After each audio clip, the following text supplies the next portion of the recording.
Ya. Assalamualaikum warahmatullahi wabarakatuh. Waalaikumsalam warahmatullahi wabarakatuh. Siap, Kak Rujuk, jumpa lagi di Rujuk Podcast dan masih bersama gue Muhammad Lukman. Dan kali ini kita kehadiran sosok wakil rakyat DPRD Kota Bekasi dari Dapil Rawalumbu, Mustika Jaya dan Bantar Gebang dari fraksi PKS. Siapa lagi kalau bukan Ustadz Alimuddin. Assalamualaikum Ustadz. Waalaikumsalam warahmatullahi wabarakatuh. Sehat ya Ustadz ya? Alhamdulillah khair. Luar Mudah-mudahan biasa. kita semuanya diberikan kesehatan. Amin. Kelancaran, Kalau banyak ngeliat, rezeki.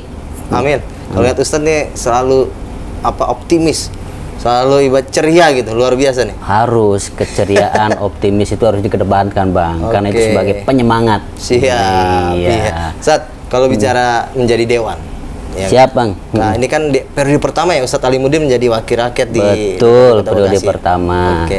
Nah, perjalanannya bisa diceritakan nggak sih ke kawan Rujuk bagaimana Ustadz menjadi dewan, kemudian kan dari fraksi PKS nih. Betul. Kenapa milih partai PKS Oh, begitu kan? Masya Kan Allah. berbasis agama gitu kan. Iya. Iya. Iya. Gitu. Baik, terima kasih Bang. Iya. Berbicara terkait dengan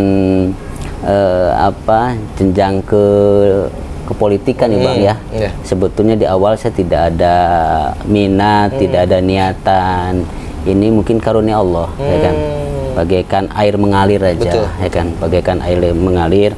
Karena mungkin konsep hidup saya bagaimana supaya kita dalam hidup ini bisa memberikan manfaat untuk orang lain. Itu Siap, aja sih Bang awalnya. Iya, jadi sebaik-baik manusia itu bisa bermanfaat untuk orang lain. Betul, khairun nas anfa'uhum linnas. Luar Itu biasa. aja. Ini kita berbincang dengan tokoh ulama nih, agama sebenarnya. Masya Allah, Iya. gitu. Ustadz, kalau backgroundnya sebelum menjadi politisi, dulu sebagai apa ya Ustadz Alimuddin?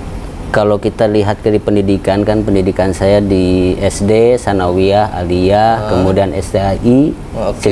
Siliwangi Bandung. Oke. Kemudian masuk ke S2-nya mengambil kepada administrasi publik. Administrasi publik. Yang Oke. tidak lain administrasi publik itu untuk kebijakan-kebijakan kepemimpinan lah itu. Jadi dulu kantoran kerjanya atau bagaimana pengusaha? Sebelum Dulu jadi politisi. sebelum jadi politisi kita kerja di salah satu perusahaan Jepang Bang. Ide. Itu. Jadi disiplinnya kuat betul ya. Disiplinnya kuat gitu, luar biasa. Oke. Sehingga ini memberikan satu dampak dan efek untuk bagaimana dalam kita menjalankan kehidupan kedisiplinan. Betul, Ini adalah sebagai pegangan kita. Oke. Seperti itu Bang. Dari sisi agama juga kita harus menerapkan Ya. disiplin. Kemudian di Jepang juga menjadi contoh juga sebagai Menjadi negara contoh. yang disiplin begitu ya. Iya, seperti Oke, itu, Bang. siap. Bang, siap. kalau tadi Abang kan Dapil Rawalumbu, Mustika Jaya dan Bantar Gebang. Iya betul. Nah, ini periode Abang pertama, kemudian sekarang udah 3 tahun. Udah merasa puas belum sih Bang ibaratnya memperjuangkan keinginan masyarakat begitu? Kalau bicara puas, terus terang belum puas Bang. Belum ya, masih banyak Karena PR masih berarti ya? banyak PR, masih banyak hal yang perlu kita berikan untuk Iya, masyarakat, oke. ya kan? Masih banyak hal yang perlu kita memberikan pelayanan sebagai wakil rakyat masyarakat, gitu. Seolah-olah selama 3 tahun berjalan ini belum bisa berbuat apa-apa seolah-olah. Padahal udah banyak tuh, saya ngeliat aspirasi kayak misalnya jalan. Oh ini siapa yang memperjuangkan Ustadz Alimuddin katanya. Luar itu. biasa kan. Di Rawalumbu katanya ada juga tuh buat drainase. Siapa lagi yang memperjuangkan Ustadz Alimuddin gitu. Ya alhamdulillah itu berkat perjuangan fraksi PKS, perjuangan kita semuanya. Alhamdulillah setiap ada aspirasi dari masyarakat, mungkin data saya melihat dari usulan-usulan masyarakat, kemudian yang kita kawal, yang kita perjuangkan untuk masuk di pelaksanaan APBD itu 100% Bang. Oke. Ya kan 100% terlaksana karena saya sendiri punya data tersendiri ya kan terkait dengan data-data mana yang menjadi usulan masyarakat, mana yang kita kawal dengan skala prioritas. Oke. Nah, skala Seperti itu. prioritasnya masyarakat rata-rata apa sih Bang yang Skala prioritas masyarakat kalau kita lihat dari usulan masyarakat tidak lain adalah infrastruktur. infrastruktur ya? Iya, Kayaknya nggak jauh tuh nggak situ jauh ya? dari situ, Iya, karena iya, itu iya. yang menjadi kebutuhan. Oke. Bahkan kalau kita lihat kepada penganggaran nih Bang ya, penganggaran skala prioritas kan itu ada 5 ya kan. Pertama terkait dengan kesehatan, oke. pendidikan, kemudian infrastruktur ya kan. Harus pemerataan infrastruktur di Kota Bekasi, wabil khusus saya di Dapil 3, Iya. kemudian juga Trantib, ya kan keamanan, juga seni dan budaya. Seni dan budaya. Betul. Ini yang nanti kita bahas juga nih Pak. Oh ya boleh. Seni dan budaya. Seni Tapi dan sebelum budaya. kita bahas ke sana, Nah, kita kan menarik juga tadi di awal kita sudah singgung. Ustadz kan backgroundnya pendidikan pesantren. Iya, Ya betul. kan? Kota Bekasi menjadi salah satu kota yang peduli terhadap pesantren nih. Bahkan ada perda pesantrennya. Oh iya. Nah, bagaimana tanggapan betul. Ustadz? Apalagi dulu pernah menjadi ketua ya. Ketua pansus terkait perda pesantren. Iya, betul begitu. ya. Oh ya, terima kasih diingatkan kembali nih. Ingatan saya terkait dengan pada saat pembahasan Raperda Pesantren Kota Bekasi. Ya, alhamdulillah sudah kita bahas, sudah diparipurnakan. Jadi untuk perda terkait dengan pesantren di Kota Bekasi sudah ada. Ini sebagai payung hukum, sebagai bukti pemerintah untuk hadir memberikan kontribusi, perhatian, penghargaan terhadap pesantren. Dalam hal ini adalah objeknya kepada 5 yang harus diperhatikan oleh pemerintah. Apa aja tuh objeknya? Ya, yang disebut dengan Arkanul Mahad tuh, Bang. Ya kan, Arkanul Mahad itu rukun pesantren. Rukun pesantren. Ya, jadi apa aja yang harus diperhatikan terhadap Arkanul Mahad ini rukun pesantren? Pertama, pemerintah harus hadir memperhatikan kiainya. Dari sisi pengajarnya. Dari sisi atau pengajarnya, kiainya. Yang kedua, dari segi santrinya juga harus diperhatikan.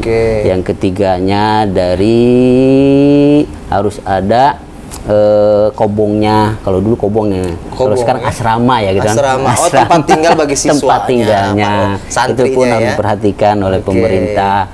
Yang keempat itu harus ada tempat ibadah, masjid atau musola. Dan yang kelima harus ada kurikulum. Nah, ini yang menjadi satu kesatuan jadi dari Arkanul Mahad. Ya, jadi rukun, rukunnya ada 5 ya? Ya, rukun pesantren ya kan. Iya. Gitu. Jadi yang disebut dengan pesantren ini harus memenuhi 5 syarat. 5 syarat tadi. Pertama ada kiainya, pengajarnya, yang kedua ada santrinya yang mukim, ketiga ada masjidnya, ketiga ada asrama atau kobong, keempat ada kurikulum. Nah, kalau bicara kurikulum, ini mah kita bicara waktu zaman saya nih, dalam tanda kutip pesantren selalu ibaratnya di nomor 2 kan. Oh gitu. Bahkan mohon maaf gitu kan, mereka selalu ibarat fokus terhadap pendidikan agama saja gitu kan.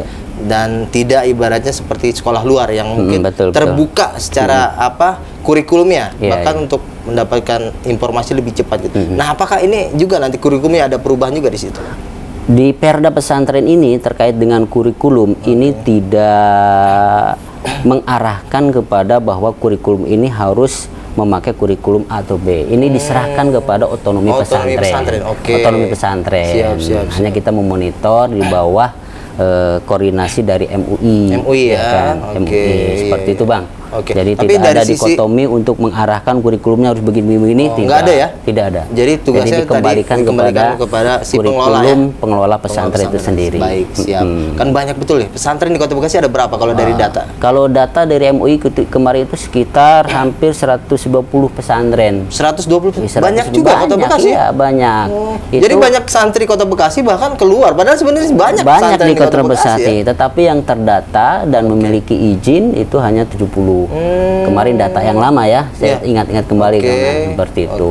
Artinya kita ternyata kalau lihat dari data pesantren di Kota Bekasi ini banyak, sehingga diharapkan nih pada warga Bekasi, ayo kita didik anak-anak kita salurkan anak-anak kita, jangan jauh-jauh bahwa di Kota Bekasi pun ada pesantren yang berkualitas. Luar biasa. Nggak kalah dengan pesantren yang di luar ya? Iya, insya Allah tidak kalah. Seperti itu. Oke, kita bergeser nih. Tadi kan kalau di Perda pesantren Ustadz sebagai ketua. Iya. Tadi sempat disinggung juga nih mengenai seni budaya di Kota Bekasi. Nah, saat ini masih dibahas ya tentang Raperda untuk kemajuan seni budaya di Kota Bekasi. Betul, Bang. Ustadz sebagai apa nih di Pansus 32 kalau nggak salah ya? Pansus 32, Bang. Jadi sekarang ini karena kan fungsi anggota dewan itu kan ada trifungsi, Bang. Iya. Ya, trifungsi. Pertama adalah legislator, membuat peraturan-peraturan. Yang kedua adalah pengawasan. Yang ketiga adalah hak budgeting. Anggaran ya? Di anggaran. Sekarang sedang semuanya dibahas. Di Banggar sedang pembahasan PPAS dan sebagainya. Bahkan di Perda, ya, di rancangan peraturan daerah pun kami sedang membahas beberapa rancangan peraturan daerah yang sedang kita bahas. Dan dalam hal ini terkait dengan seni budaya nih, Bang ya. Saya di Pansus 32 diamanahkan sekretaris nih Bang. Oh, sekretaris. Sekretaris Pansus 32 tentang seni budaya Kota Bekasi. Oke, kayaknya nggak jauh-jauh nih sebagai ketua tadi Pansus Perda Pesantren, sekarang sekretaris ya. Sekretaris. Jadi emang diamanahkan terus oleh partai nih untuk menjadi diamanahkan oleh fraksi. Iya, untuk mengawal fraksi ya. Mengawal apa yang menjadi kebutuhan masyarakat Kota Bekasi, karena Perda Seni dan Budaya ini adalah inisiatif dari BDPRD. Perda inisiatif dari anggota DPRD Kota Bekasi. Jadi bukan usulan eksekutif dari sini. Bukan, inisiatif dari Dewan, dari Dewan. Nah, pembahasannya udah apa nih, Bang? Nah, ini Ustadz. Pembahasan perdana kemarin sudah kita melakukan ekspos dan pembahasan awal, ya kan. Dimana Perda ini penting sebagai penguat untuk menumbuhkan, menjaga jati diri, ya kan? Jati diri bangsa, karena seni budaya ini merupakan aset nih Bang. Aset bangsa. Ya, aset bangsa, bahkan dengan seni budaya itu menjadikan salah satu yang bisa mempersatukan bangsa. Betul. Ya kan? Karena ini aset bangsa dan sebagainya, maka kewajiban kita nih Bang, untuk menjaga, melestarikan, mengembangkan, kewajiban kita, ya kan. Ini supaya Pak, seni budaya di Kota Bekasi ini betul-betul menjadi kokoh, dihargai, dan peran dari pemerintah pun untuk mensupport terhadap seni budaya di Kota Bekasi eksis, karena payung Perda ini menjadi payung hukum, ya kan. Perda bagi pelaku seni dan budaya di Kota Bekasi. Betul. Juga ya? Oke. Ya, nah, sejauh ini supportnya belum maksimal artinya sebelum ada Perda ini. Justru dengan Perda ini, ya kan, memerintahkan kepada pemerintah supaya lebih jadi masif lagi. Bisa nanti diberikan anggaran kalau bisa ya? Ya kan, bisa. Karena gini Bang, di dalam Raperda, rapat pembahasan seni budaya Kota Bekasi, dalam rangka kita untuk mengokohkan seni budaya yang bersifat kearifan lokal, budaya lokal. Betul. Ini kan harus didorong juga dengan payung hukum. Betul. Ya kan. Di dalam pembahasan tersebut ada beberapa pointernya, ya kan. Pointernya pertama adalah kepada pelindungan hak pelindungan. Jadi kewajiban pemerintah untuk melindungi seni budaya, pelaku budaya yang ada di Kota Bekasi. Dengan cara apa? Pertama dengan cara pendataan dulu nih. Didata dulu. Ada berapa nih pelaku seni budaya di Kota Bekasi? Seni budaya di Kota Bekasi. Kita akan data seperti itu. Kemudian setelah dulu nih, bagaimana pelaku seni budaya di Kota Bekasi mereka memiliki legal formal dari pemerintah. Ini kan kalau kita lihat bahwa pelaku seni budaya ini ada di pariwisata dan budaya. Dedet, kalau nggak salah. Pak Dedet, ya betul, Pak Dedet. Setelah pelindungan, kita ada pengembangan nih Bang. Ya kan, bagaimana mengembangkan seni budaya di Kota Bekasi. Pengembangannya gimana? Ya, pengembangan tidak lain adalah pemerintah harus turun untuk memberikan pembinaan kepada pelaku seni budaya Kota Bekasi, ya kan, selaku Kota Bekasi. Kemudian setelahnya pengembangan juga ada pengembangan, ya kan. Pengembangan ini kita usulkan supaya seni budaya Kota Bekasi ini, masyarakat ini memiliki motivasi yang kuat dalam rangka untuk menggali skill, ya kan, potensi dirinya, sehingga di dalam Perda ini kita upayakan supaya ada festival. Setiap ada momen festival tingkat lurah, festival tingkat kecamatan, bahkan festival tingkat tuh ya. Kota jadi hidup insya Allah, ya kan. Masyarakat pun merasa termotivasi, ayo berlomba-lomba dalam kebaikan, berkreasi dalam seni dan budaya di Kota Bekasi. Sebenarnya tadi mungkin saya sampaikan banyak sebenarnya pelaku seni budaya di Kota Bekasi, cuman ruangnya belum ada yang maksimal. Betul, ruangnya, momentumnya, fasilitasnya. Jadi di Perda ini nanti akan dimasukkan seperti itu. Akan dimasukkan, insya Allah. Kita akan perjuangkan, karena itu kan menjadi kebutuhan masyarakat dan kewajiban kami untuk mendorong supaya masyarakat itu lebih maju lagi. Seperti itu. Perhatiannya luar biasa ya, terhadap semua aspek kehidupan di Kota Bekasi nih. Betul Bang. Ya, inilah kewajiban kita selaku pelayan masyarakat untuk memperhatikan kebutuhan masyarakat terkait dalam hal ini adalah seni budaya, ya kan?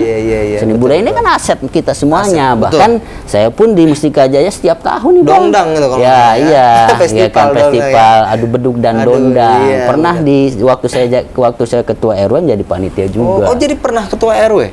Pernah ketua RW, Luar Bang. biasa, ya. Saya di tahun 2012 itu diamanahkan, dipilih warga menjadi ketua RW. 2 periode, Bang. 2 periode. Dari Dan 2012 sampai 2019 kemarin. baru kemarin ya, pas jadi dewan. Pas jadi dewan, Oke. kita ibaratnya Ada estafet lah. Luar biasa, ya. kepemimpinan. Sebenarnya kalau misalnya ini bisa aja lanjut 3 periode atau berapa periode gitu Ya. kan. Tapi ada estafet yang harus Iya. dilalui begitu ya. Selain ketua RW juga diamanahkan pada saat program pemerintah di setiap kelurahan ada forum RW ya. Oh, forum RW. Ya kan? Ketua forum RW. Ketua forum RW juga Ustaz, ya. diamanahkan Oke. untuk mengkoordinasikan RW-RW yang ada di Kelurahan Mustika Jaya. Mustika Seperti Jaya. itu. Ya, dengan pengalaman Jadi itu. nggak salah sebenarnya Gitu, masyarakat ya. mengamanahkan Ustadz Alimuddin Jadi, jadi wakil rakyat ya. Pengalaman itulah yang Iya. menjadikan pembelajaran bahwa kita harus memperjuangkan apa yang menjadi kebutuhan. Oke, karena bicara dewan kan parle, harus bisa mendengar gitu kan. Iya betul, mendengar dan sudah tadi berkiprah di tengah Dan bicara masyarakat. juga harus bisa bicara juga. Iya betul Bang, ya kan. Betul, Jadi kebutuhan-kebutuhan masyarakat itu sudah paham lah. Oke. Tinggal kita memperkuat dengan legislasi nih, Betul, ya, betul. Oke. peraturan-peraturannya. Siap. Ya kan? Jadi Ustadz sendiri merasa bahwa 2 tahun nanti kan periode 2024 nih berakhir ya. 2024 ya. Oke, dan mudah-mudahan terpilih lagi nih Insya Allah, mudah-mudahan ya. Insya Oke. Allah, Nah, ya kan? rentang 2 tahun ini apa yang mungkin Ustadz PR yang belum diselesaikan, ingin diselesaikan segera nih apa Oh sih, gitu. Ustadz? Baik, PR yang cukup besar itu tidak lain adalah banjir ya. Banjir ya? Iya, Kayaknya di ini mana-mana Ustadz. banjir ini menjadi Apalagi kalau misalnya permasalahan. Mustika Jaya itu sekitaran Mutiara Iya. Gading kalau nggak salah ya. Mutiara Gading Timur Nah, ya. terus perumahan mana lagi tuh yang Sebelumnya itu Jamrut, Jamrut, sebelumnya juga betul. BTR dan Oke. sebagainya. Itu kayaknya aliran dari atas itu Dari ya, hulu atas ya kan, Dari hulu ya? hulu-hulunya itu kan di Kali Asem tuh yang Kali berada di Sumur Batu. Oke. Kali Asem salurannya mengalir menyambung ke Kali Jambe. Kali Jambe. Ya, Nah, di kalau sini. menarik nih bicara Kali Jambe. Kemarin kan di paripurna juga sempat disampaikan. Iya betul. Dan PLT Wali Kota kita, Mas Tri kan sempat menyinggung juga bahwa di situ ada komunikasi karena Iya. melibatkan 2 kota dan kabupaten Iya, ya. betul. Kota Lintas Bekasi daerah, ya. dengan Kabupaten Bekasi. Betul. Itu bagaimana komunikasi Ustadz Alimuddin terhadap tadi warga yang di Kabupaten Bekasi? Iya.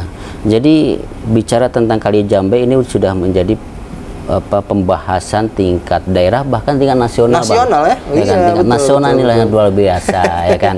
Karena penanganannya ini memang harus melibatkan lintas daerah.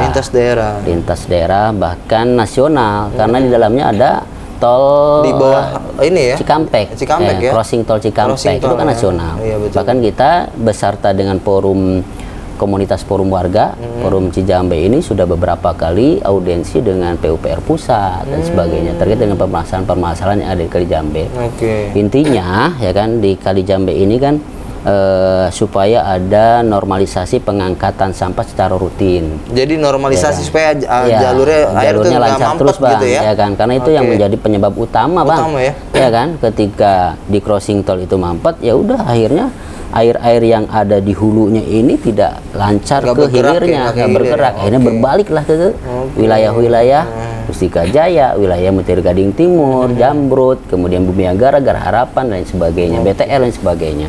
Sehingga kita konsen fokus bagaimana Normalisasi itu secara reguler. Sudah berjalan belum? ini? Sudah berjalan itu Bang. Sudah Dan berjalan, itu pun memang untuk berjalan atau tidaknya tergantung daripada sejauh mana teriakan masyarakat. Oh, masyarakat harus teriak dulu Harus ya? teriak mas. sehingga yang dibutuhkan lah kepedulian masyarakat Betul, untuk betul. memperhatikan. Sebenarnya kalau hal ini. misalnya tadi pemerintah yang tadi ya, artinya pusat hadir juga, provinsi Jawa Barat juga hadir, Kota Bekasi juga hadir. Bisa selesai nggak sih sebenarnya Ustaz?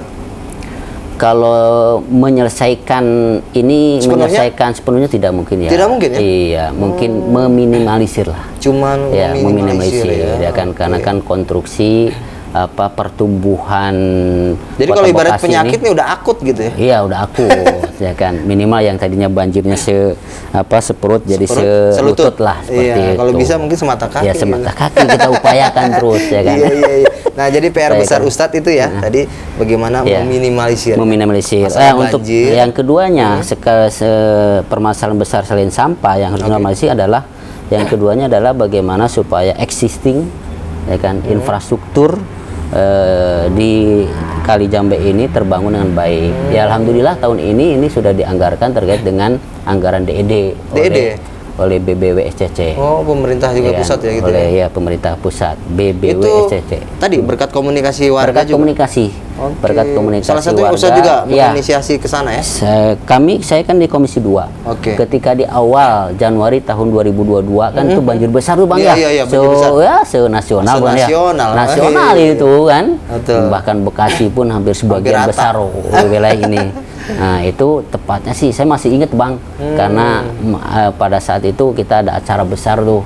Ya kan, itu di malam Ahad ya kan, malam Ahadnya hujan besar, paginya langsung Kayak nggak berhenti-berhenti berhenti semalaman tuh. ya kan. Kemudian kami hari Rabunya itu minta untuk dibuatkan nota dinas untuk audiensi ke BBWSC terkait dengan laporan laporan penyebab dan solusi banjir yang ada di Kota Bekasi. Oke. Di mana penyebabnya ada dua faktor sih secara umum ya Bang ya. Secara umum dua faktor ya? Ya, dua faktor. Yang pertama kondisi kali ini. Tadi Pertama kali sedimentasi Bekasi, atau gimana tuh? kali isi ya sedimentasi, Sedimentasi ya kan? ya, oke. Sedimentasi yang sudah tebal. Oke. Yang keduanya ya di crossing tol Crossing, yang disebut mampet dengan di sana sipon ya, ya kan, sipon mampet ya, ya iya, kan. Karena sipon-sipon di Kota Bekasi ini ada Nutup 12 akses sipon nih. jalur air gitu Iya, ya? nutup akses. Oke. Nutup akses seperti itu Bang. Iya, iya, iya. Kemudian tadi banjir ya. Yang kedua adalah kita di Dapil 2 ini terkait dengan sampah nih Bang. Sampah ya? Iya kan, Padahal terutama kalau efek- bicara Dapil Abang, Ustadz nih ada Bantar Gebang tempat. Iya, itu penampungan dia. sampah terakhir ya. Ini Bantar Gebang ini yang harus dikelola harus lebih baik lagi, ya kan? iya. Karena volume sampahnya itu sudah overload ya. Oke, Sehingga jadi nggak belum- bisa open dumping lagi, artinya cuma numpuk sampah udah Numpuk nggak sampah, bisa tuh numpuk kayaknya. sampah. Sehingga memang harus ada Solusinya apa nih? harus ada apa namanya ya, kupilah ya Bang ya. Ya, kupilah itu kurangi kemudian dipilah. Oh, dipilah. Bagaimana Jadi, masyarakat itu mengurangi sampah dari hilirnya, dari sumbernya sampah masyarakat, ya kan? Kemudian dipilah-pilah karena kalau kita mampu untuk mengelola sampah ini bisa jadi value Bang, bisa Nilai jadi uang, ekonomis nilai ya? ekonomis. Nah, Iya, sehingga bank sampah RW ini Harus harus dimaksimalkan, maksimalkan kembali. Pemerintah harus mensupport kembali, mengarahkan kembali, menjalankan tentang bank sampah RW. Karena salah satu itu untuk tadi ya, mengurangi volume sampah untuk dibuang di iya, Bantar di Gebang itu ya. TPS Bantar Gebang. Iya. Seperti itu Bang. Siap. Tadi dua solusi, dua persoalan berarti Iya, ya. dua PR persoalan, besar Ustadz PR Alimudin. besar. Oke, siap. Satu lagi Bang, Lindi itu mah. Oh, air lindi?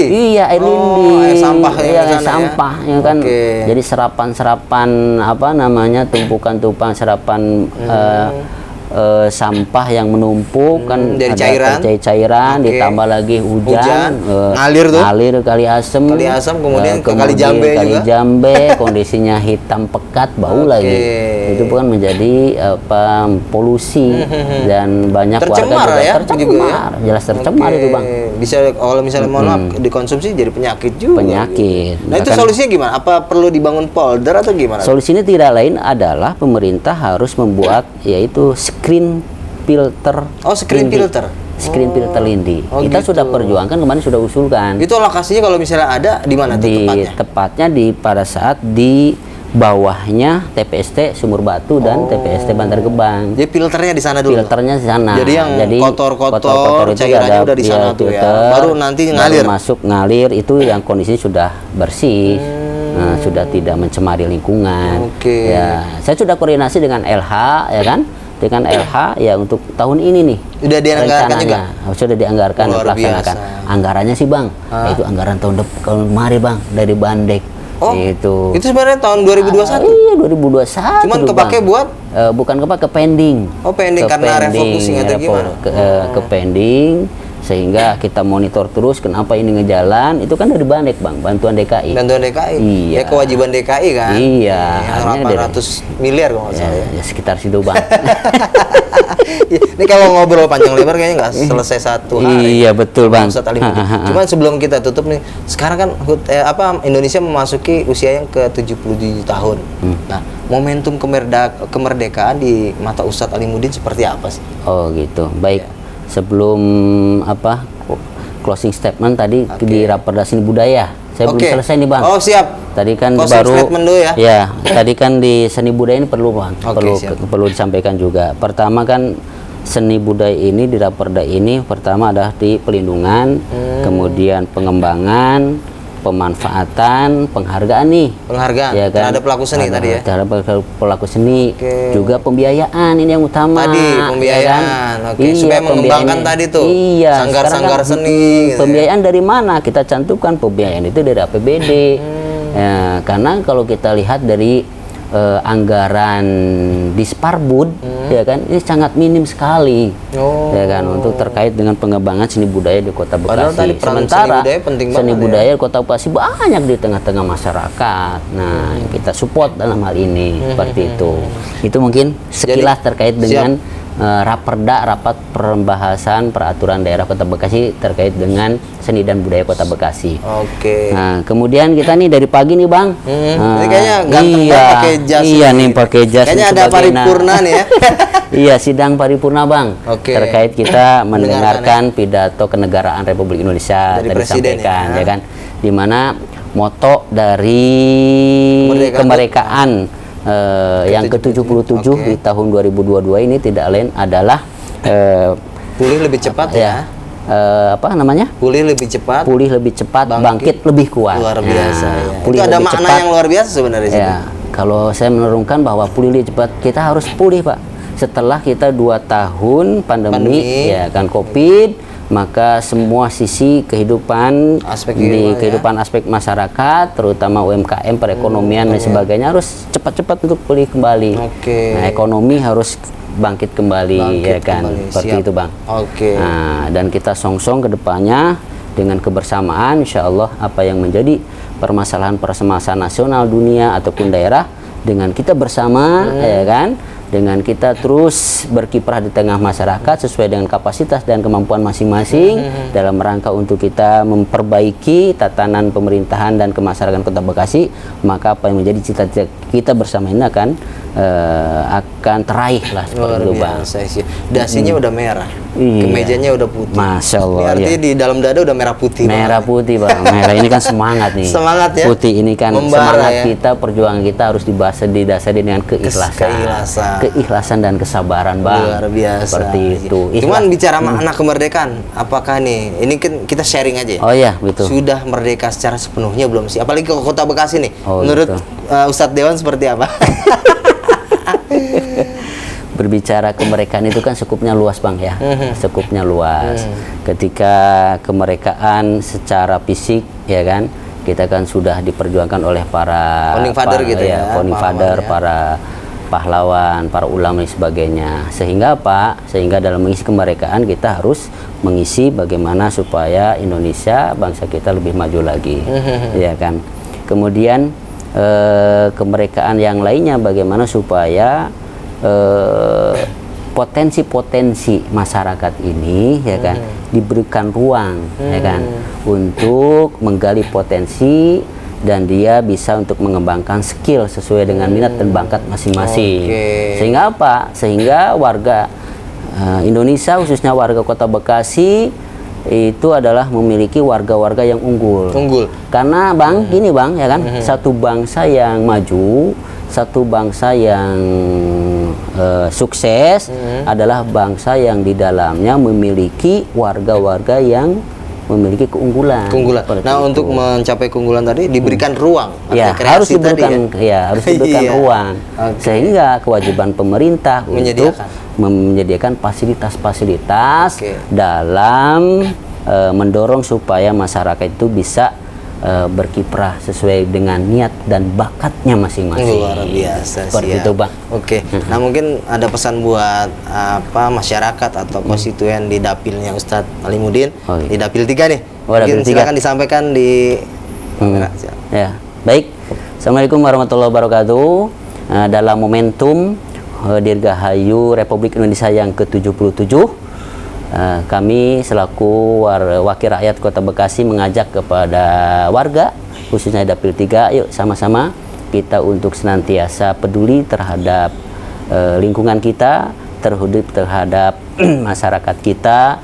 Kita kokohkan persatuan dan kesatuan dalam rangka untuk memajukan Kota Bekasi yang lebih baik lagi. Luar biasa. Penuh optimisme seperti ini. Harus lebih optimis. Oke. Terima kasih waktunya Sama-sama, Bang. Ustadz Alimuddin. Sehat selalu, Ustadz, ya. Dalam menjalankan tugas. Sama-sama, Bang. Baik. Siap. Terima kasih kawan Rujuk sudah mantengin terus obrolan kita. Iya. Jangan lupa terus dukung channel kami dengan cara like, komen, subscribe, dan share sebanyak-banyaknya. Gue Muhammad Lukman bersama dengan Ustadz Alimuddin undur diri. Wassalamualaikum warahmatullahi wabarakatuh. Waalaikumsalam warahmatullahi wabarakatuh.